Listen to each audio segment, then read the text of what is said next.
Welcome to the A-Dub Club, a podcast about sci-fi, fantasy, technology, pop culture, the internet, and general nerdery. There are three things that are important to know. One, we occasionally use swear words, but try to stay in the range of PG-13, or at least the kind of R that cool parents are fine with. Two, we may talk spoilers. In this particular episode, though, we discuss cancel culture. How could that ever come back to bite us? To that end, we do talk about people who have done some pretty awful things, but I don't think to any real degree of explicitness, but still, your mileage may vary. And also, we recorded this on May 25th, 2021. Yes, it is still taking me forever to edit these episodes. What that means is we do very briefly talk about Bill Cosby, and that was before the most recent infuriating news. So, be warned. And finally, three, most importantly, there are apparently 26 TV shows that were canceled after episode 1. With that out of the way, welcome to the Clubhouse. We have snacks.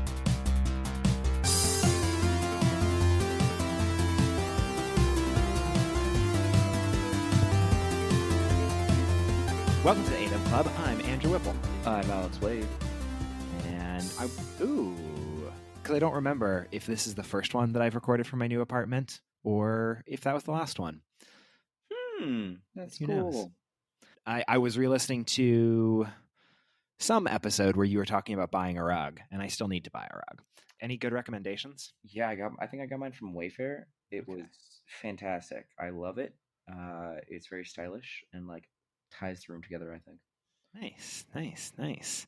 But what we are here to talk about, other than interior decorating, is the most thorny of political punching bags in our year 2021, not the year 2022, asking Alex Wade, what do you think about cancel culture?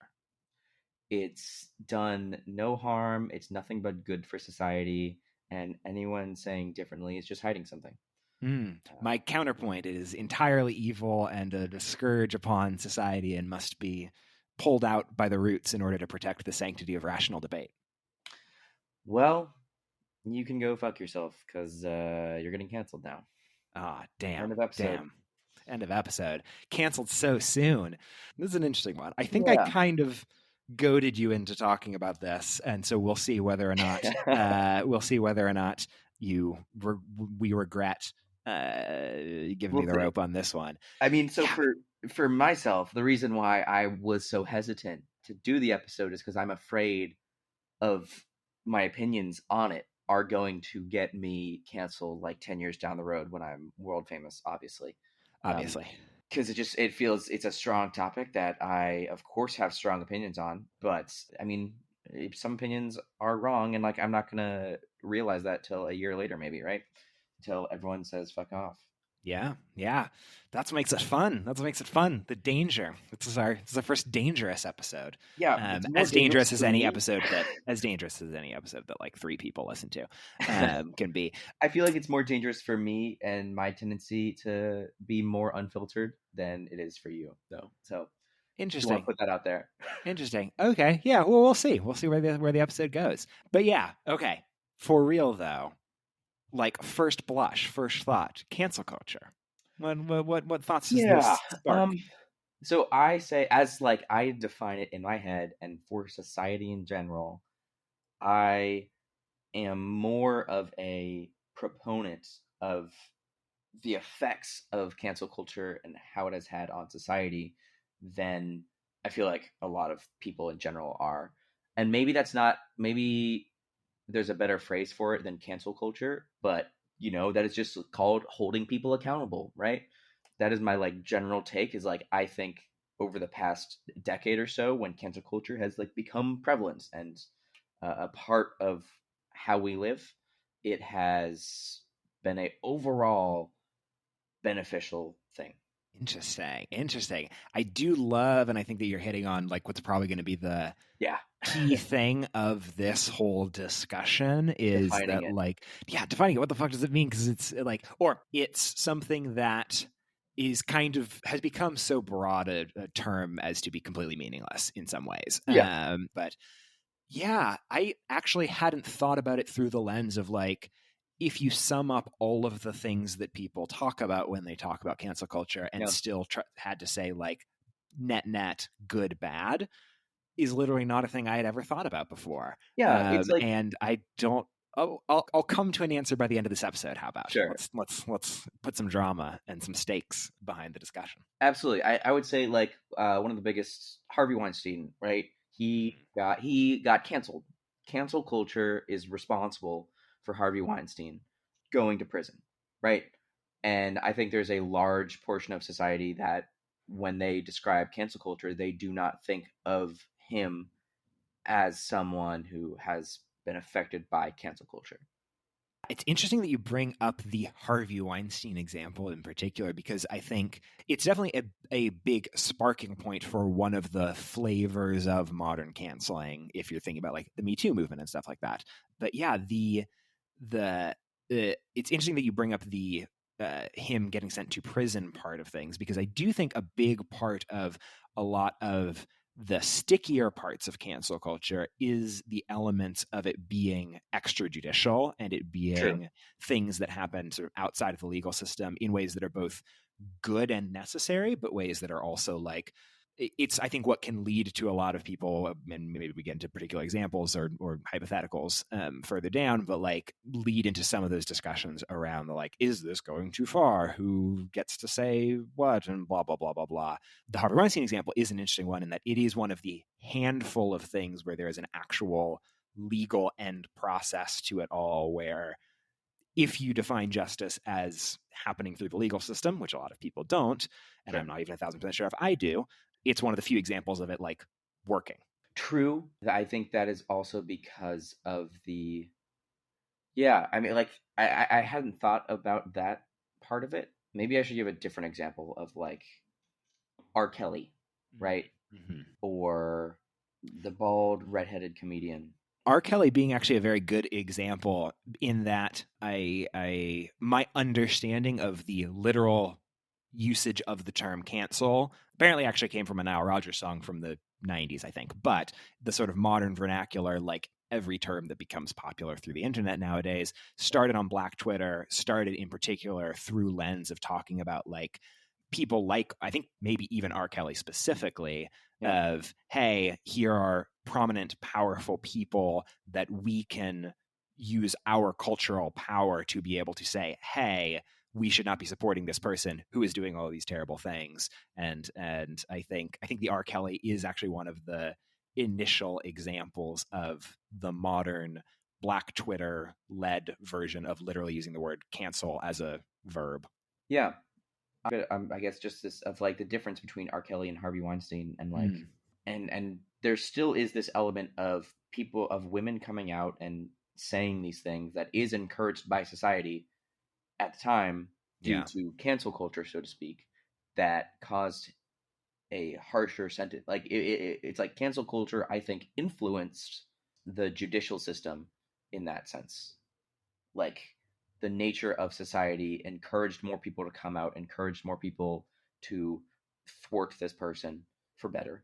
That is due. It's more in my head like a spectrum of cancel. Like it is beyond traditional cancel culture, but it is, cancel culture is still inherent in Harvey Weinstein's case. Does that make sense? I think so. Is it sort of that you're saying that like he was you getting can't? canceled before he went to prison, right? Yeah. Oh, yes. I could see that. Yeah, because the whole thing sort of sparking from like the New York Times and New Yorker articles and the justifiable public outrage over those articles that then led to the reopening of cases that might have been closed or Yeah. opening of new cases, et cetera, Like et if the cetera. Yeah. crime is so egregious that society unambiguous, like the people who wouldn't qualify it as cancel culture would qualify it, as just like just desserts, right? Yeah. It's like if you go far enough into cancel culture, it gets into this, right? It gets into legal ramifications, if that makes sense. Like it's just an extension, or maybe not an extension. It's the next step in the spectrum of societal punishment in this weird way, kind of.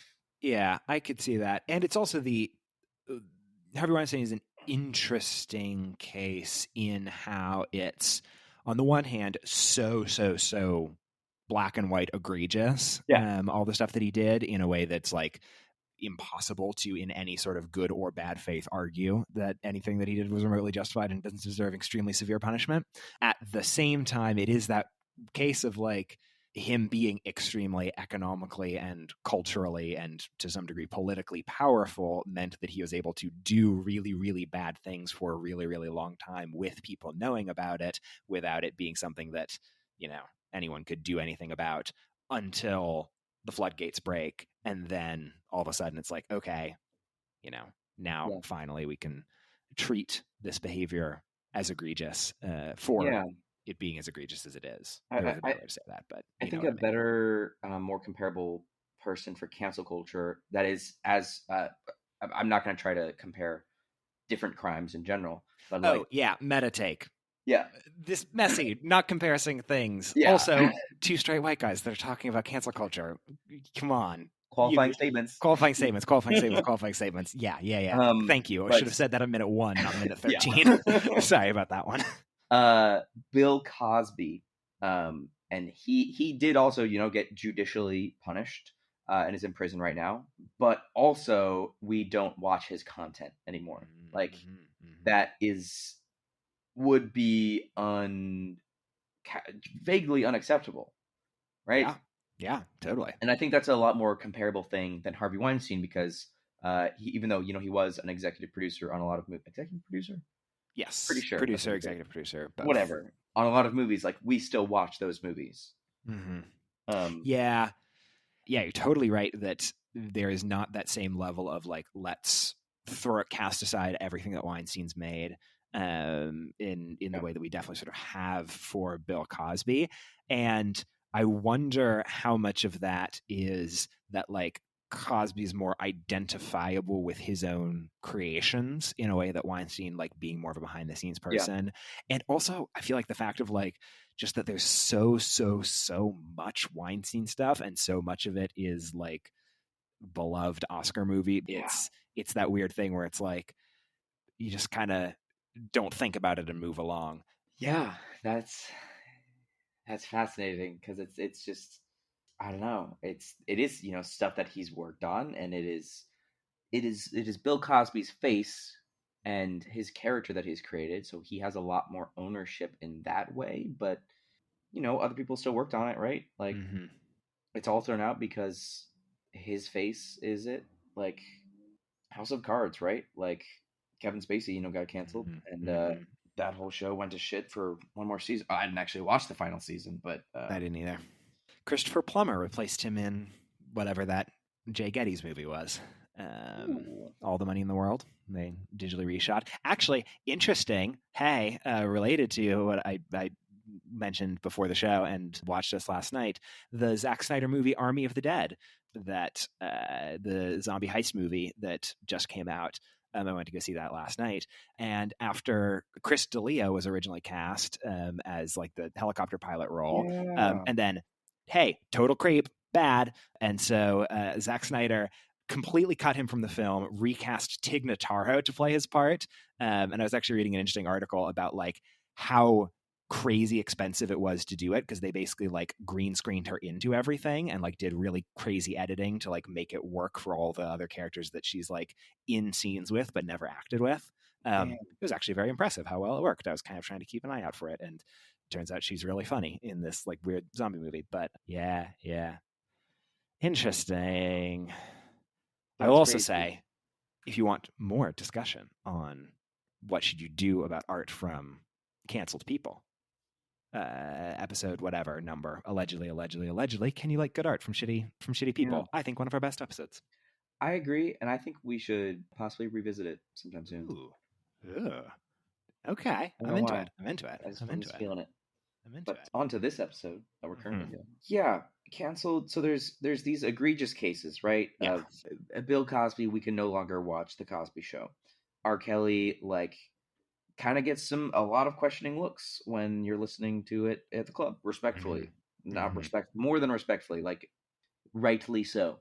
But these are, like, the obvious things. One thing that I do want to mention of right now, and we're going to get right into the gray area of things. Let's go. Aziz Ansari, Master of None, Season 3, just came out. I have not watched it. I think I'm going to watch it because I watched season 1 and 2. He is not in it Mm-hmm. anymore, Mm-hmm. but he still is writing and producing it.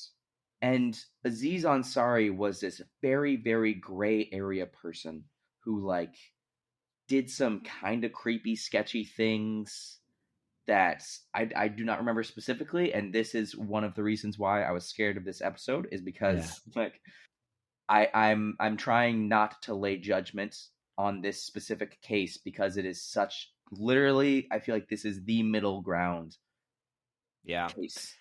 And I think that gets at a key thing in particular. Some of the arguments around cancel culture are just like bad faith bullshit. Sure.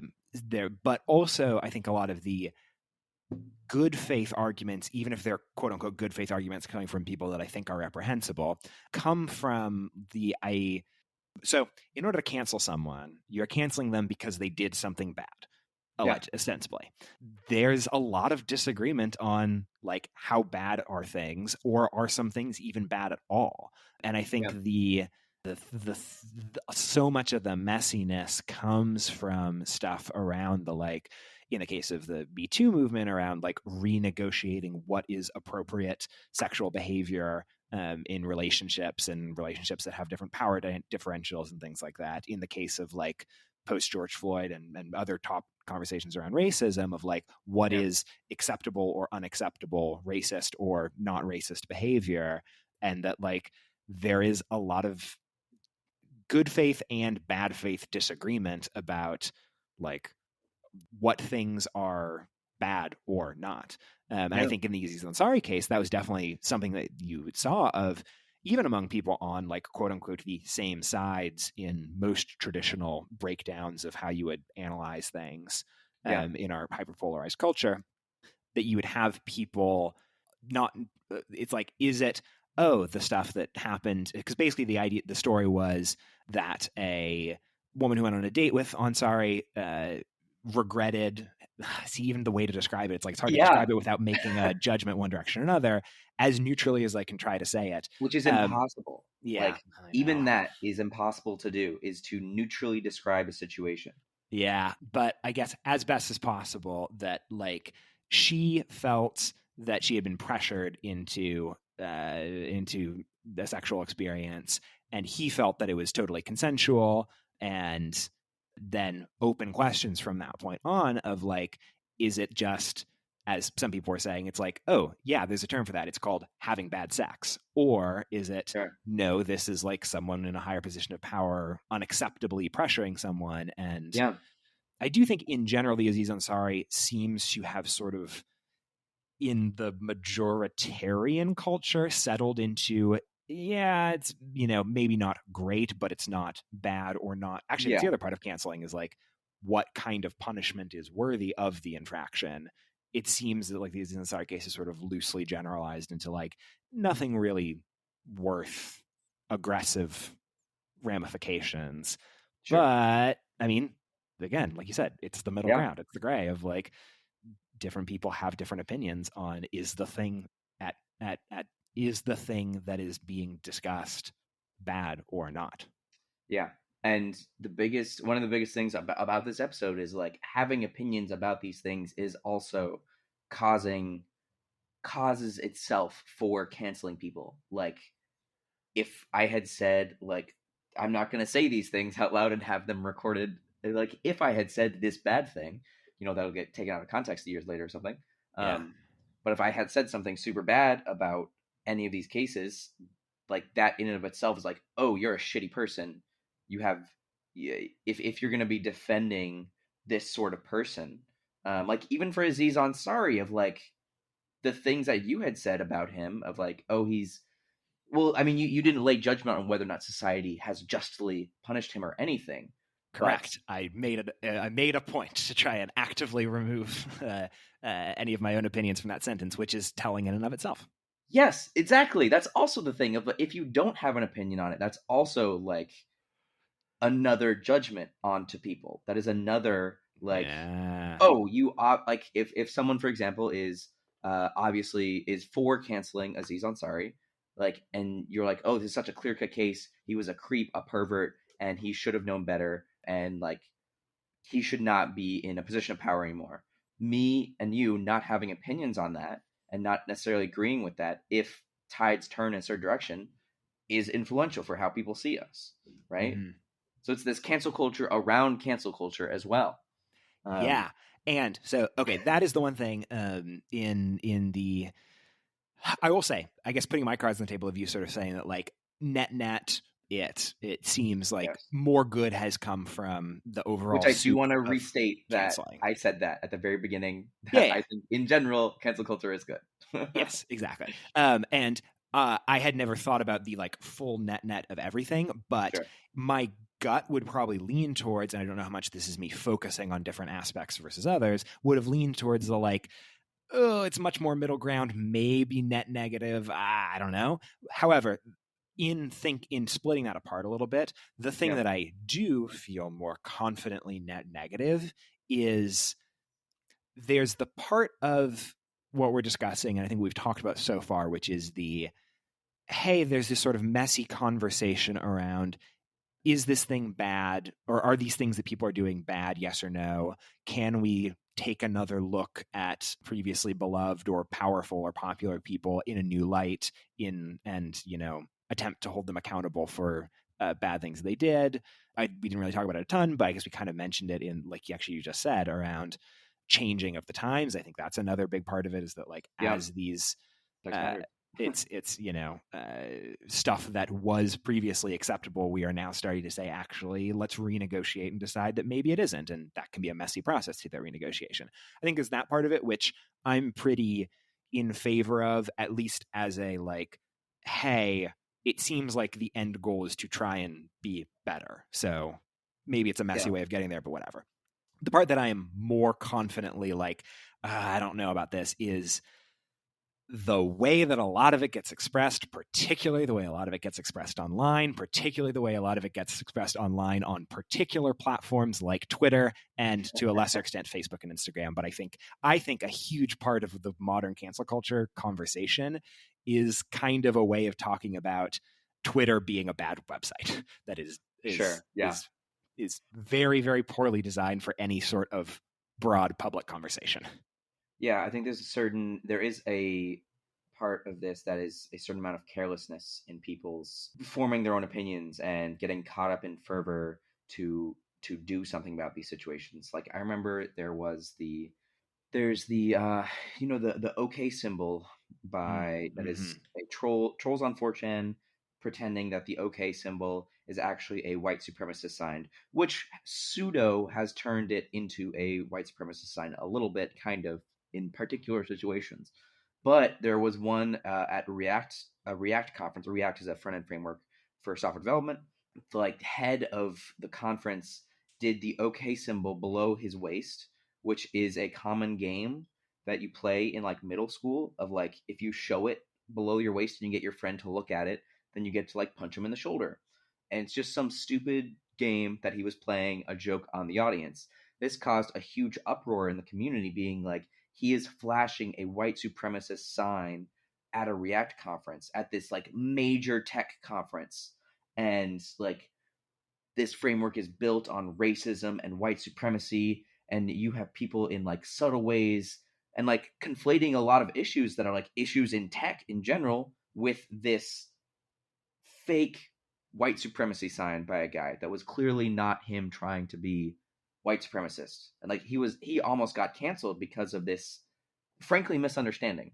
Yeah, similar blow up happened in the Jeopardy world just like in the last couple weeks. Yes, very recently. Yeah. And it's wild. And it's like this is that was also something that I had an opinion about, of he had done the number 3 but had done it like an OK symbol, Mm-hmm. which was the white supremacist sign. Oh God, And that's right. I forgot about that. It's even dumber than the normal okay yeah, it was awful. bullshit. It was so stupid. Like, and also the previous times, it was like showing how many times he had won. So he did a number 1 for the first time he won. He did a number 2 for the second, and then he did a number 3 in like a weirder way. And people are judging him, being like, no one does a 3 that way. And on top of him like having to come out and be like, I had no intention, I condemn white supremacy, people were like, you need to apologize because of the grief that you caused people. So like their misunderstanding of his signal is his responsibility, Yeah. which is wild. Yes, I agree. And that, I think, also very nicely ties into one of the, when I said that a lot of what is bad about modern cancel culture is actually what is bad about Twitter. I think that in particular is one thing that Twitter is uniquely bad at in comparison to even Facebook and Instagram and other social networks, which is the context collapse problem, where the way Twitter is designed as a social network is you are in your own community, you're tweeting a bunch of stuff, it's seen by your friends, seen by followers, whatever. All of a sudden a thing blows up and becomes viral, which means it is now being viewed totally atomized outside of any, not only the context of the rest of your feed or the rest of the things that your people are saying, even if you're like doing it in a tweet thread of multiple linked tweets, it's looking at the one individual tweet that is pulled out of that context and now thrown into everyone else's contexts, which are understandably, correctly, totally different than yours. And it can be at most 280 characters worth of stuff, which there is no way to give supporting context for in just 280 characters. And then it leads to Twitter. There's the concept that was, I first heard about it like 2 or so years ago around the whole like James Charles, Toddy Westbrook shenanigans. Someone posted a tweet that was like, Twitter has a main character every day, and your number one goal is to not be it. And that's totally the experience of being on Twitter, especially in the pandemic. I was noticing as people were even more losing their minds and spending more times on Twitter, that like every day there is one person who kind of blows up, usually for doing something bad or sometimes even for doing something good. And then all of a sudden, everyone on Twitter is talking about this one random person, which then turns into someone finds something bad that they've done, or maybe they did something bad in their original thing that made them blow up. Sure. And then it turns into a giant soup of context collapse, a giant soup of harassment, and usually like someone's day is made very, very miserable for the benefit of a couple minutes of entertainment of everyone else on the site. Yeah. Now, I will also say a lot of my thinking on this is entirely influenced by Ryan Broderick, excellent internet culture reporter with an excellent podcast and newsletter that you should, if you are listening and you are interested in hearing more people scream about how Twitter is a badly designed website, check out Ryan Broderick's stuff. Okay, I'll take a look. Thanks. But yeah, I think like what you were saying around, to link back what you were talking about, you have to apologize for my misunderstanding. Like that's the Twitter main character thing in a nutshell of the whole Bean Dad thing of the lead singer for the Long Winters, who did a like, if you are familiar with him, joking in character or in his sort of curmudgeon character thread about how he like made his daughter spend 6 hours to try and figure out how to open up a can of beans when she was hungry, that then blew up into a whole like it's child abuse thing that then blew up into finding a bunch of his attempts at doing reverse racism jokes back in 2012, which were bad jokes, but also the kind of bad jokes that everyone was making in 2012. But is that okay? Even then, I don't know. Sticky. This is how things are weird. But yeah, like that, those examples of this is not a thing that everyone should be caring about. And it's also not a thing that it's like you as a random person who got the drive-by of Twitter putting either through its like trending topics or through someone else retweeting and commenting on this random thing that blew up into your experience. Like, I disagree that that person owes you an apology for this thing that like drove by through your experience. Yeah. But a lot of other people, however, would say, no, in fact, you do owe me an apology for this injury that you've caused. Yeah. Though also that said, even that's a little different because like, I don't know, if you say something super racist in a tweet and then that blows up, I still think it means that Twitter's a bad website that would ever come across your feed, but maybe then I feel a little bit differently about the like, should that person, but I don't know. Twitter's bad. Twitter's bad. Twitter is wild. It's still the one social network I use the most though. I do not use it after all of that. I'm glad I don't use it. Something that I want to talk about, which is we're maybe even getting into murkier waters now. Let's go. Is canceling normal people over rude comments. or Ooh. racist comments. Like I'm rude is even too small, right? Yes. In that, or I'm assuming what you're saying is that like we could fairly, given everything we just said, fairly easily get to a, hey, you shouldn't cancel people over just like mildly rude comments. That's probably someone Sure. overreacting. However, continue with what you were However, saying. if there's someone who is like racist or homophobic or some sort of bigotry, and then the Twitter mob goes around and finds their job and sends them the tweets or whatever comments that they have posted online, and they get fired, right? I honestly don't know how I feel about that. Like, Mm-hmm. because I totally get wanting to combat those things in society and wanting to hold people accountable and I don't know, pushing for change at the same time. Like, these are people's livelihoods. I don't know. I have a lot of Yeah. conflicting feelings about it.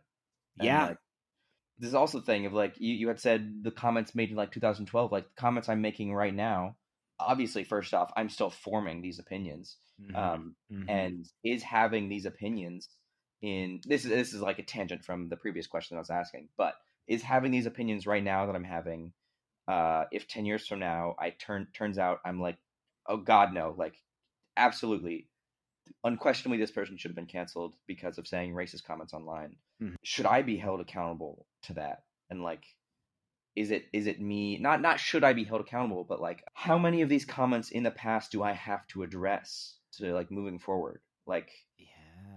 do I need to do I should I be going back through our old AW clubs and listening to what I was saying when I was 18 and trying to post out somewhere the opinions that I disagree with now? Which you can find at the aw.club and Yeah. wherever fine podcasts are found. I mean, maybe not the podcast because those are like 3 years ago, right? But like from are they 3 years ago? Oh When did we start the God. podcast? Oh yeah. Oh, you're talking about the YouTube. Oh boy. I Yeah, don't. Oh boy. I right. don't want. I don't Like, even want to. Like. I don't know if there's anything there, but I'm also just thinking of. yeah. Um. Yeah. It's. Um. I Yeah. remember Because on. someone commented on maybe I shouldn't be saying this right now because, but like someone commented like, it's like, haha, we learned from this episode that Alex is sexist, and I'm like, I'm not going to go back and watch that episode. I Oh yeah. probably, I probably was being sexist. I was an 18-year-old like fucking idiot, right? Yeah. Yeah. Um, do I need to go back and hold myself accountable for that? Or maybe not hold myself. Do I need to address every mistake that I have made in the past? Yeah. Because I appreciate that turn of phrase because I Yes. think Yeah. that's where the things that I bristle against in sort of the modern Twitter-based incarnation of cancel culture, it is a lot of stuff that comes through the language of holding people accountable, or I'm going to hold myself accountable. But that does open up the question of like abstract, take away a potential of a Twitter mob. What would it mean to hold yourself accountable for having potentially said a sexist thing in a Yeah. YouTube video from 2012? And actually, like, I don't actually know. I Yeah. mean, is an apology enough accountability? Is 8 years of growing accountability? Maybe, Yeah. maybe not. I kind of lean a little bit, like thinking out loud and talking about it in real time. I do kind of lean towards like, it's also easy in this case of like it's a thing that no one watched and it had probably no Sure. actual Yeah. negative impact on the real world. But even in the abstract, that like I think, yeah, I lean towards that it's probably apology and or growing and being a better person in the future is the most useful, and apology secondarily, in more in the case of like if someone discovered that and then was hurt by it.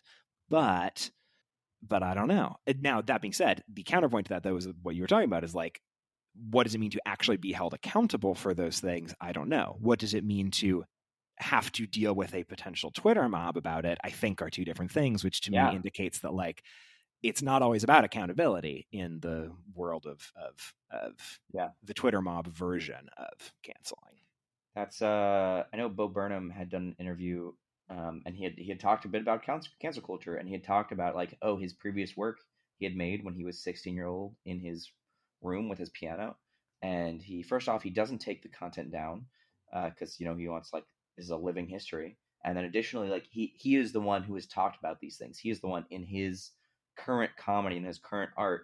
He has addressed the things that he's done years ago, and like I obviously am not at that level yet, and I am hopefully not narcissistic enough right now to pretend like this is a real question I'll have to answer someday, but I also do hope it is, right? Like yeah. Yeah, and I don't know if for the betterment of mankind, if me or for my own selfish sake to like leave content up that I disagree with versus protecting my ass and deleting it. Yeah, I feel Will this that episode be deleted in years coming? I don't know. We'll who talk knows? about Yeah, we'll it. see. Yeah, that point I feel more solidly that is especially in the case of like it's artistic content and blah blah blah. That's like a personal decision of it makes Absolutely. total sense to me that Bo Burnham would take knowing what I know about him as an artist would take the approach of leave it up, comment on it later. Yeah. That fits in with his style.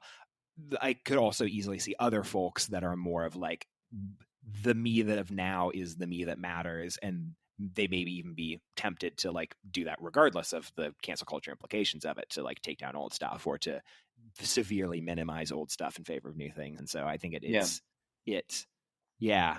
I don't know what I think I do tend to just in general lean more towards being down to delete old stuff that I probably, if I know myself, would take the approach of delete, if there was a video with a racist thing in the past, delete it and address it if I had to, would probably be, which maybe that's not a good thing, but that's Sure, but that's probably its where own I issue, would right? lean. Yeah. Like of judgment for people and being like, you tried to hide this from people, and we know you must be a bad person because you're too Ooh. ashamed to try and address it.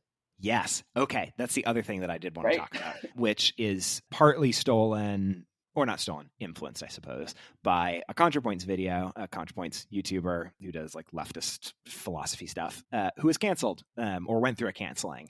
I guess that's more accurate because like she still makes stuff and still, Sure. it was much more of a group of people are really mad, other group of people is less, and did a whole video on like, all right, let's do a philosophical breakdown of canceling. And in it, one of the things that she did call out is exactly the stuff that both you and I have been talking about and what you just said there around how a lot of modern, especially sort of the mob version of canceling, does rely on this sort of essentialism of it's not that you said a racist thing.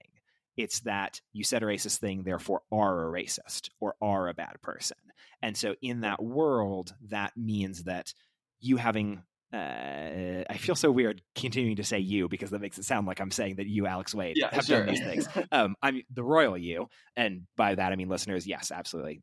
Alex Wade did all these things. None of this is hypothetical. The royal you says something racist, and then 8 years ago, and then becomes a better person in the interim, and then deletes the old thing.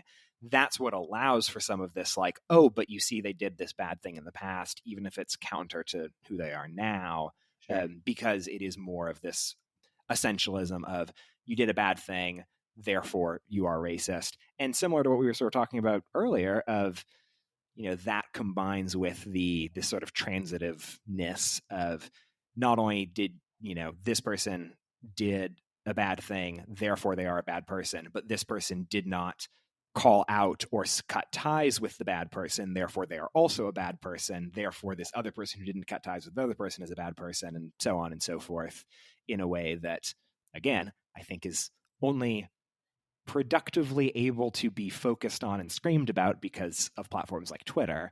Yeah. But it is, this sort of like, that's, again, I'm even in my language, the way I'm talking about it, I'm framing it to say that like, I think that is bad and we should not do that. But it can still be messy because to some degree, like, hey, I'm the one who's going to make the comparison in this case. This is a joke because Wade said that he wanted to make a point of not doing this for the listener.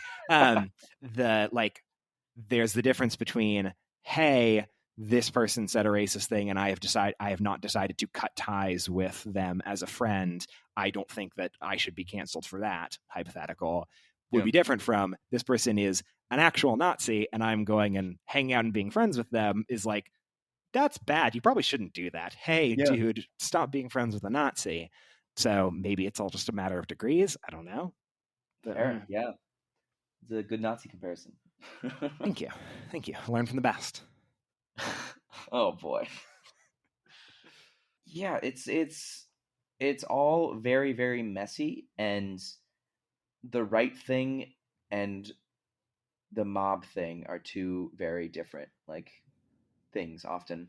And Yeah. there is, in my opinion, often a overblowing of like, reactions to shit, but it's hard to, I don't know, like for to go back way before I started a different tangent of like Joe Schmo Schmuck in the middle of nowhere getting canceled because of like a racist video, right? Or there was a guy I know who, I don't know the full situation, but he was threatening this guy who was on his block, and it was not cool of him to do. And then the next day there was a literal mob outside of his door because his video went viral. And something feels off about that to me.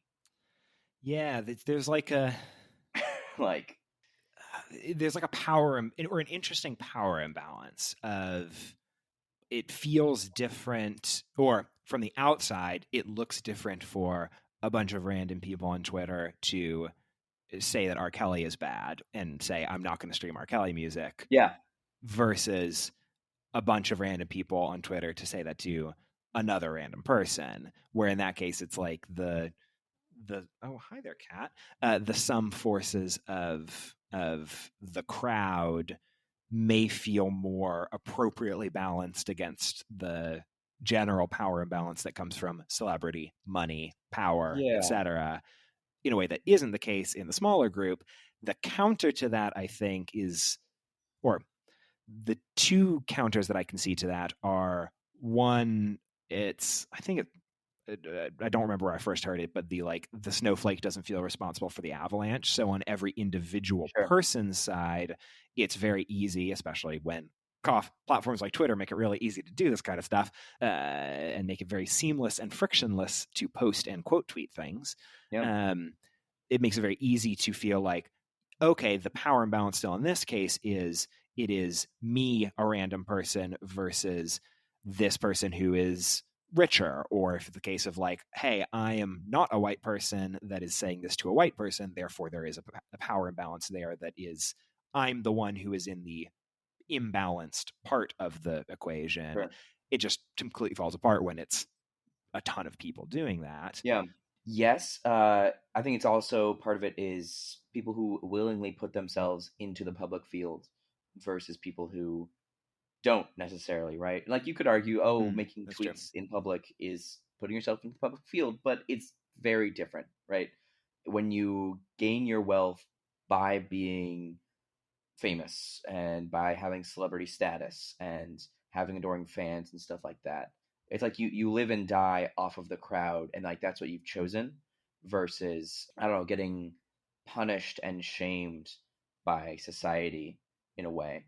But also maybe that is like the overall effect of these individuals getting losing their jobs for doing some awful thing, causes more shame for these people. And like, oh, if we are visually seeing that this thing that they're doing is bad, right? Mm-hmm. And like that has an effect on other people doing that. To be scared to be racist is a good thing. Yeah. Yeah. Like, I'm very glad for that. I'm very glad for the fear of being canceled and what that prevents, or not prevents people from doing necessarily, but what scares people off from doing. Yeah. Yeah. That's a very good point. The powerful, Um, great force. yeah. It is also, I don't fully take stock in this line of argument, but there is a line of argument around how oh, when people say cancel culture, they're talking about the left doing all this stuff, which is what we've sort of mostly talked about. But actually, the real cancel culture is people on the right that are going against and getting people fired for various left-wing beliefs. Sure. I don't believe in the version of it that is left-wing cancel culture is not a thing, don't worry about it, blah, blah, blah. Only right-wing cancel culture matters. But to sort of put the counterpoint to all the examples we've talked about, just this week, a writer for the AP who apparently was a graduate of my college that just got hired a couple weeks ago, that then got fired because the college Republicans group made a whole big stink about how she was in a pro-Palestinian advocacy group in college, which then got her on Tucker, talked about on Tucker Carlson's show and stuff like that, which then got the AP to fire her 2 days after she was hired. And this all happened just last week. And it's that is easy for me to feel bad about or say is bad because it is doing the gross mob stuff that I don't like, also to punish someone for having opinions that I think are not just the right opinions, but at the very least, it should be acceptable opinions, at least in the realm of public discourse. Sure. So it makes it a little easier to maybe I feel like that's kind of why we're not talking about it a ton, is because it's easy to say right-wing cancel culture is gross because we're not right-wing people. And so we can just sort of chalk it off, but for the sake of completeness, I guess. True. Yeah. Yeah. I mean, I guess in that context, it's, you can kind of see the double-edged sword of the tool and how it's used, Mm-hmm. I don't know what to say to that. Yeah. Let's This see. is hard. This is a very hard topic. I know. Isn't it fun? Yeah. That sounded sarcastic. I mean it genuinely. I think this is fun absolutely. To discuss. Yeah. There's also the weird version of cancel. So I think we touched on it before and we sort of talked about it in going through these various examples, but when people argue about cancel culture, they mean a whole bunch of different things. And so actually, when the right argues about cancel culture, what they're arguing about, I think most of the time is, hey, I want to say things that are no longer socially acceptable and people are going to yell at me. In some cases, it doesn't even get to the level of these kinds of a mom showing up at the house or a person getting fired or stuff like that. It might just be someone is going to say some mean things to you or write a counterpoint article saying, hey, that's a bad thing that you shouldn't say anymore, which is okay. It's I think it's similar to there's a common thing of rights, and whenever people bring up rights, it's my right to do something, then you know that they're doing something shitty, right? So in a similar context of I want to be able to say these things without people canceling me. It's okay, they're not canceling you. They're just saying that you're being racist right now. You're just having a shitty opinion and people are responding to you, Yeah. And actually, not just the right doing that, Cuomo's also doing the same thing around oh, this is all just cancel culture trying to get me for all of his his assault accusations. And it's no. Well, maybe if cancel culture means anytime anyone is saying that you did anything bad, which is, I guess, what it kind of means nowadays. See our earlier point of it means everything and nothing. Yeah, it's kind of just it's fake newsified a little bit in that anyone can sort of use it as their own bugbear. There is also though the annoying flavor of cancel culture top debate, which I don't even necessarily know if I want to get into, but just to sort of bring it up, unless it sparks interesting discussion. The whole elite media discussion around cancel culture that's very from the New York Times opinion page and spiraling outwards around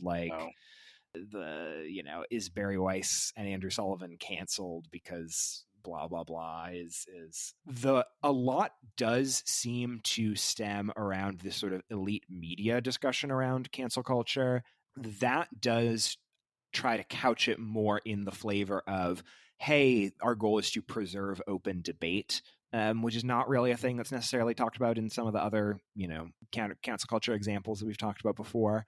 And also, weirdly, a lot of it does seem to really come down to, particularly in the UK, this virulent strain of anti-trans liberal thought in the UK that seems to be infecting a lot of this Oh, discussion around cancel culture, the whole, shit. Jk Rowling thing and Yeah. the UK leftism apparently has a very aggressive anti-trans strain that particularly comes from UK mommy blogs over the last like 10 years. And it's That's apparently cool. a big thing that fortunately has not fully taken root in the US, apparently to the dismay of a lot of like UK leftists who are like, wait, why has this not taken hold in the US yet? And hopefully we can continue to keep that from happening. Yeah. But hey, yeah, I guess the Jk Rowling thing of like, okay, is Jk Rowling canceled or not? Mm. Yeah. That's a hard. Yeah. I don't know. These are hard. She kind of is, but I'm sure Cursed Child's going to be coming back to Broadway, and she's going to be still making buttloads of money from lots of these different things. You know. Yeah. And it is the Harry Potter example is also an interesting, like sort of similar to what we talked about in our Can You Like Good Art from Shitty People thing, has the benefit of the cop out of a lot of the recent Harry Potter stuff just hasn't been very good. And so it's like Harry Potter as a brand is definitely in decline, certainly compared to like 10 years ago. But how much of that is, oh, J.K. Rowling's been canceled, blah, blah, blah, versus how much of it is like, okay, the Fantastic Beasts movies aren't great. Cursed Child was supposedly good and very successful, but like it's like Cursed Child and Harry Potter World are kind of the last big successful Harry Potter things. So it makes it easy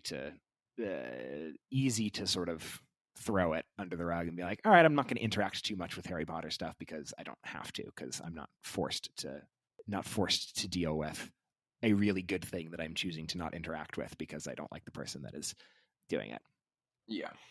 One other thought, though, that does come to my mind is I wonder how much of the inception of this current fervor around cancel culture and this fervor to both be more aggressive in terms of like how do we deal with bad things and attempt to punish them or deal with them, as well as how do we attempt to rail back against what we think is people being way too gung-ho on stuff. I wonder how much of that is coming from Donald Trump getting elected president and everyone being super fucking stressed for the last 4 years, and then there also being a pandemic on top of it. Like, Yeah. genuinely, is it just that like when people are really on edge, they get snappy. They tend to like the human body when it is stressed literally goes into more black or white thinking and more fight or flight reactions. And like, is maybe that Yeah. part of it? And it would, if people were chiller, it would be less crazy. Yes. I'm not sure. I don't feel like I have a good handle on the not prevalency. Maybe that's the right word. Propagation of whatever of cancel culture in general and how common it is and the rates of it. You know, I don't even know how Mm-hmm. to quantify it. Whatever the quantifiable measurement of cancel culture is, I don't know how much it's increased over the years and in reaction to Donald Trump getting elected, to the pandemic happening. You know, Yeah, I feel like I can't really comment on that specifically, given that I don't know how more it's been. that's fair. And I mean, to me, it definitely feels more and different than it did pre Trump. However, I don't know how much of that was a difference between me being in college to not being in college, and that like was college a more like it does feel like there is more to lend some hint of credence to what I think is mostly annoying bullshit arguments around the like, oh, the sphere of debate is closing and blah blah blah. Like Huh. there was less orthodoxy in opinions and discussions, at least as I remember them, among friend groups in college in comparison to afterwards. What I don't know is how much of that is like, is it just a difference between college and real world? Is it a difference between, people learning more liberal stuff and then like independently choosing to become more or less aligned with that? Is it the difference between like Sure. real life conversations versus like a lot more internet conversations? I don't know. Is it just the difference between now we have a name for cancel culture, whereas we didn't have the name for it 5 years ago? Maybe Sure. that. But there is actually another thing I was reading from some guy who does some newsletter or whatever. I forget his name. But was also kind of arguing like, is the modern cancel culture, particularly of online intellectual spheres, any different than like the vicious fighting that would happen and name calling and that would happen in like writing papers and zines and stuff within like leftist philosophical circles in the 70s. And I don't know, because I wasn't around for that, but like, who knows? Maybe it's just that like this is the same shit that was always happening for people who are politically engaged. The difference is now more people are politically engaged, and again, they can do it on Twitter. Yeah. Or also like this is just like mob mentality, right? Is a more generic term for this kind of thing. I guess this is just like the modernization in general of mobs doing stuff. Mm. Mm. Yeah. Yeah. You know, for better and worse. Guillotines all the way down. It's not the friends you make along the way, it's the guillotines that cut your head off. Mm-hmm. Indeed. Indeed. One other potential thing that I am interested in is I think we've talked a lot about how there's the discussion / fight over is a thing bad or not, or how bad or not is a thing. And then we talked a little bit in the case of like, should there be a mob? Should you lose your job? Stuff like that. Yeah. The other half of the equation, if you think of cancel culture, is like someone did something bad and we need to do something about it. I think there is also a lot of argument about the like, what is the right thing to do about someone doing something bad, and how much is it variable depending on the badness or the thing that happened or on who you were doing it to. And I just wonder, any thoughts on the punishment side of the equation, if punishment should even be the goal of a person did a bad thing? I think one thing first off is apologies are important, and the way how people react to it also matters, right? Like there's the first step of finding out someone did something bad, and then there's how are they themselves responding to it, right? It's like I know Dan Harmon, for example, he had I think sexual assault claims. He was being or just being a tyrant. So it was, well, one, I think everyone was like, he's not a very good boss in general. Sure. But then also a particular female writer on his show, he had a crush on her, was very sort of clearly doing the thing of like, and let the crush way, way, way too much influence the way he was treating her in the room, both positively and negatively. But even the positive side was bad, because it's like you shouldn't be giving people extra attention because you have a crush on them. It should be because they're good at being a comedy writer. And I think also asked her out like more times than was remotely appropriate, if any time was appropriate, given that he was technically her boss. So I think it wasn't to the level of, or even that, weird phrasing, there wasn't an actual like, this is a sexual harassment claim, but it was a like clearly inappropriate behavior from a boss that has a crush on an employee.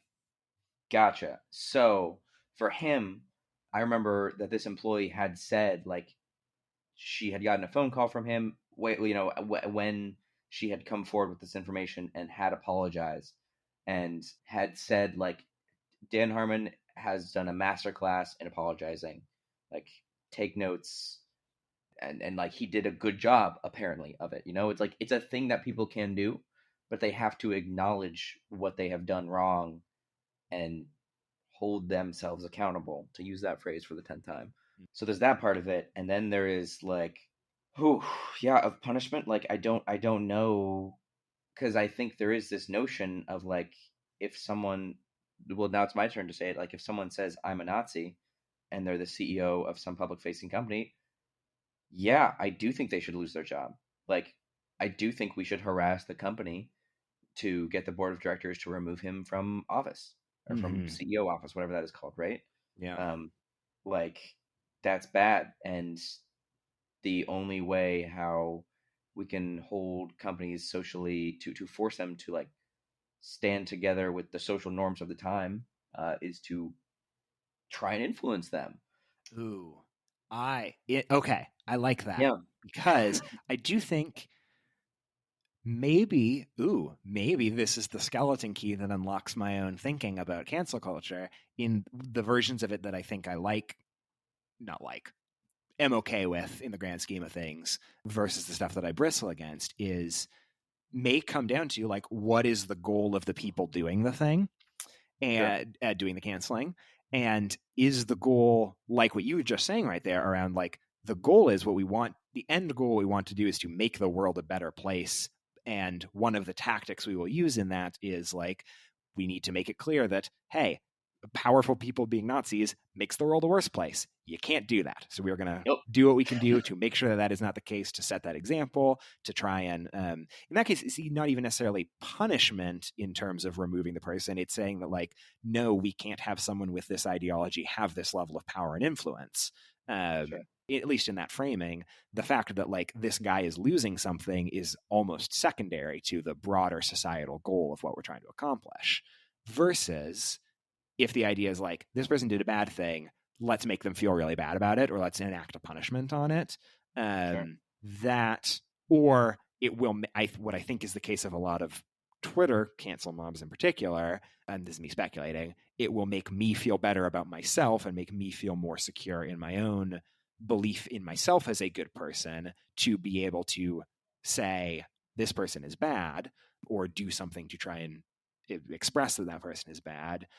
In those, I think that's sort of where I draw the line. It's like a sense of virtue signaling almost. Virtue signaling, but also I think that's part of it. I guess basically what I'm saying is where I sort of draw the line, thinking out loud, is if the end goal of what you're trying to do is to actually make the world a better place, maybe I quibble with you on some of the tactics, but I think I'm okay with it. And so in some of those cases, like obviously writing the Harvey Weinstein stories, end goal is to try and make the world a better place. Most of the Me Too movement, I think, and most of the like post George Floyd conversations and discussions and call outs and cancellations, I think end goal of let's try and make the world a better place. When it's an end goal of let's try to punish this person, or and that's the end in and of itself, and or let's try to make me feel better about myself, and that's the end in and of itself, and the make the world a better place is the window dressing, that's when I feel bad about it. The really hard part is, how the fuck do you tell the difference between the two easily? I guess the answer is you kind of can't. Yeah, it's to what end is, I guess, the question. Yeah, this is a hard topic, and it's difficult to come down with certain specific answers of like defining the goodness and badness of it. Yeah. Which, of course, I mean, we said at the little beginning, it's impossible, especially because like it means 17 billion things, and some of them are good and some of them are bad, and also people will argue about what's good and what's bad. Some of them are both. And also, I mean, we always qualifying statement from the perspective of us being straight white guys, but also in this case, I think a fair qualifying statement of we are straight white left guys, and like who knows what I think there's a lot of bad faith bullshit in a lot of the cancel culture discussion on the right. I do think there's also probably a lot of the good faith inversion of this, just with positions that I disagree with and maybe even find abhorrent, but it is genuinely held beliefs that they are trying to say they should not be canceled over, and therefore it's just I guess going back to my framing of, is your goal to try and make the world a better place, or is the goal like something self-serving? That's one frame. Even within the is your goal trying to make the world a better place, do I agree or disagree with on the tactics? I can quibble about that. But also, do I agree or disagree with what your vision of a better place is? And clearly, I think that this is the nicest possible thing I could ever say about TERFs.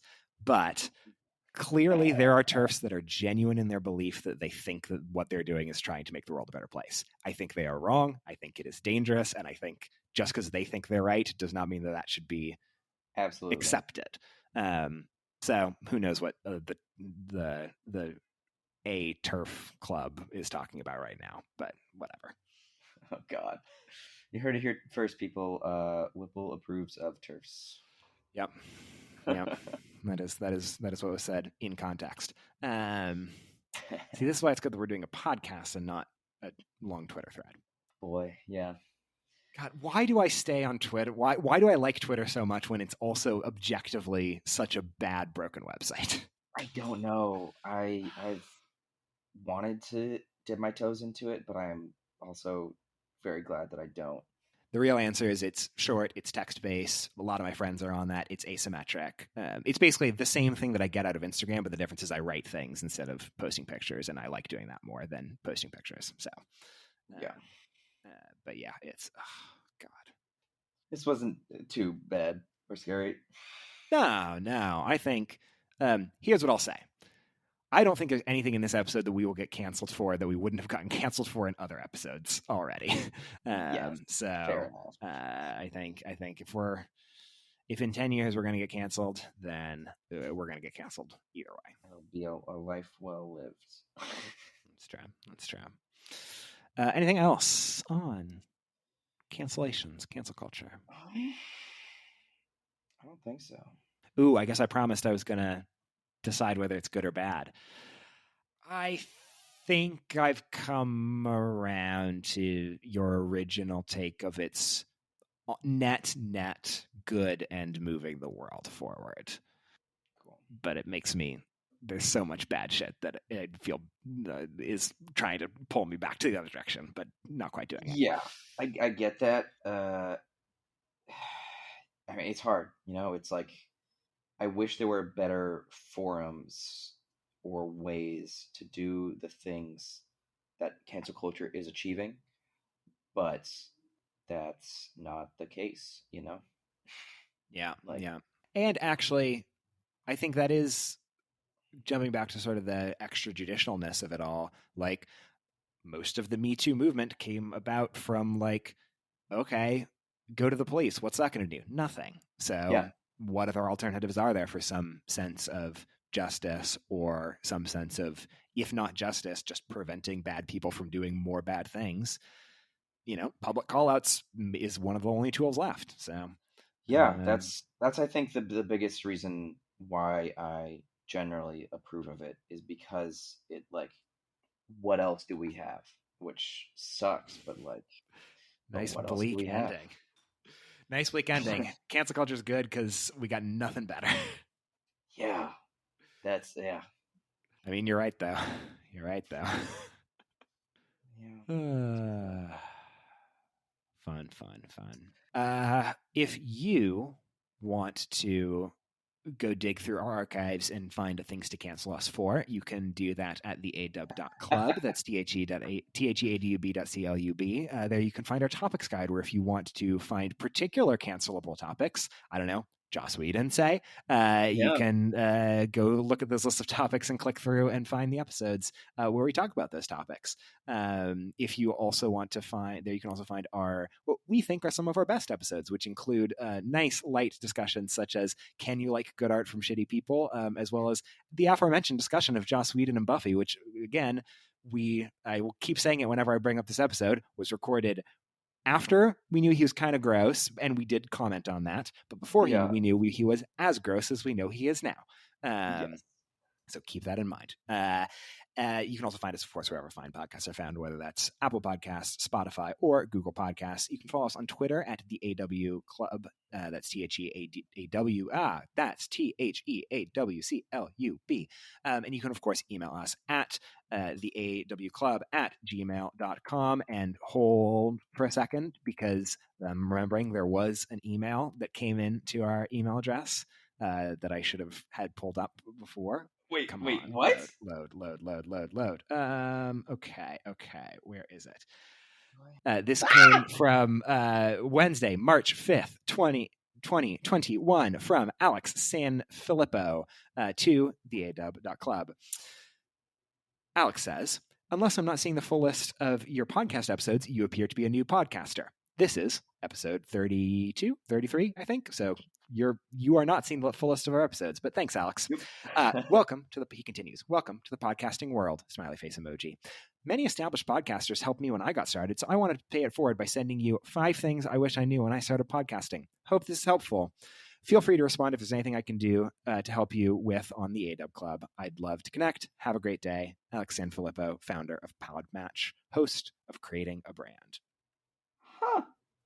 So to be clear, we got an advertisement? Mm-hmm. Yeah, absolutely. We got a cold email from someone who did not even notice that we have like 30 episodes in our feed. Okay, cool. Wow. That's you know what? I'm glad for it. I'm happy about that. It's Uh, something. I also yesterday did hang out with someone who I added us to their Apple Podcasts, and they were like, Hey. I said, "Hey, we never get any emails. Please email us." And they said yes. So I'm waiting for your email person who I forget your name because I'm really bad with names, but I remember we had a great time. Shouts.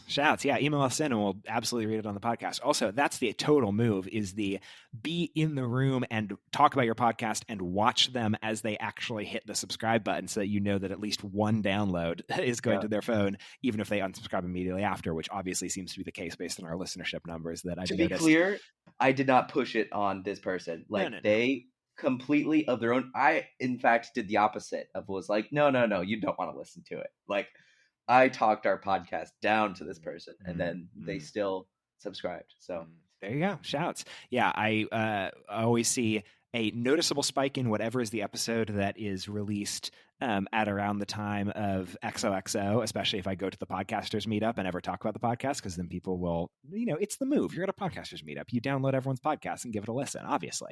yeah. And then it gets right back to normal after that. So we appreciate the one listen. We appreciate you trying, even if you're going to bounce. That's great. But yes, you can of course email us at theaw.club if you want to be like Alex and cold email us with your pod match suggestions. And I believe that is it.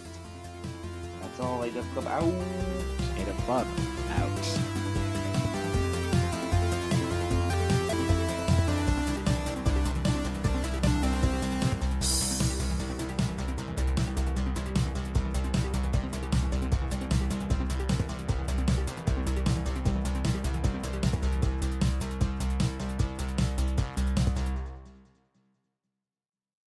It is interesting. I mean, in that, hey, episode blah blah blah, whatever number it is, allegedly, can you like good art from shitty art people? Yeah. I do think an interesting case in between the two of those is how cut out for a bit. It is kind of weird to some degree how Weinstein has not tarnished necessarily the reputation. Oh, it is now. I'm seeing you as offline. Alex Wade. Is it me that's offline, or is it you that's offline? We've lost Whipple. He is never coming back. It is now the AW show. I'm kind of sad for it. There's no need for a club anymore. It's just a club of one. It's like Club Penguin, except I'm all alone in an igloo. Just chilling here.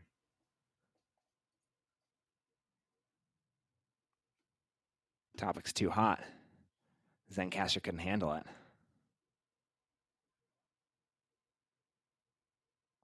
Oh, fun. Your internet cut out. No, it's great. They don't want this getting out. They can't handle us telling the truth. Can't handle us spitting the real. Okay, well, while we wait for Alex Wade's internet to return, what else can we talk about? I watched Eurovision yesterday as we were recording this. It was fun. I got to watch it with several friends from college, for whom we all discovered and started watching Eurovision together in college. We Zoomed from across the country and watched, and it was a fun time had via the internet. Hello. Oh, you're back. I was monologuing about Eurovision. Oh my god. So I thought you had cut out, so I was monologuing about how it's no longer the AW Club. It's now just Alex Wade. Oh, I love it. Oh god, this will be the most fun little like end of episode post credits bit ever. Yeah, I'm curious how much of mine is gonna. Oh, I hope so, because then you could do the thing where it's like I'm going to put my part and then put your part separate, and they're two different things. Oh, it's great. Oh, I hope so. I hope. Okay, cool. Well, where did you cut out? You cut out. God, Bill Cosby. Oh, right.